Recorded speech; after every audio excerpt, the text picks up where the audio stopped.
Andito na nga yung bagong Starlight ni Irital Be. Ito yung February Starlight. Speaking of Starlight, muntik na naman ako nagpa-auto dito. Kaya ginamit ko na lang dalawang Starlight card ko dito. Nanggaling kay Janjan. At syempre, activate natin to. Yan, pindot Be. Tapos i-okay natin. Ayan, okay na siya. Ito yung Checkered Knight ni Irital. You know what? Ang maganda dito, yung kanyang headdress. Meron siyang headdress. Ang ganda. Tapos meron ding headdress yung kanyang tiger. Oh, diba? Ang cute. So, punta tayo ngayon sa kanyang effects. Ito yung itsura niya kapag nandun sa may battlefield kapag tumatakbo, mayroon talaga siyang headdress, Be. Ito naman yung nakatalikod siya, Be. Yung buntot niya parang glowing in the dark. Ito naman yung kanyang first skill. Parang babagsak yung mga knight doon sa may chessboard. Ang cute, right? Pero bakit kasi binago ni Monton yung team ng Starlight? Dapat squad dapat to, diba? Ito naman yung kanyang second skill, Be. Ang cute, meron siyang marka, tapos parang chessboard yung nalabas. Sa kanyang ultimate naman, mayroon itong word na knight kapag nag-dash siya. Saan ka dyan? Ang cute. At ito yung effects niya kapag nagpuputok na siya ng mga kalaban, Be. Sa effects ng ganitong Starlight ngayon, parang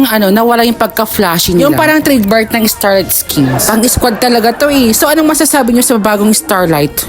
Bahala kayo dyan.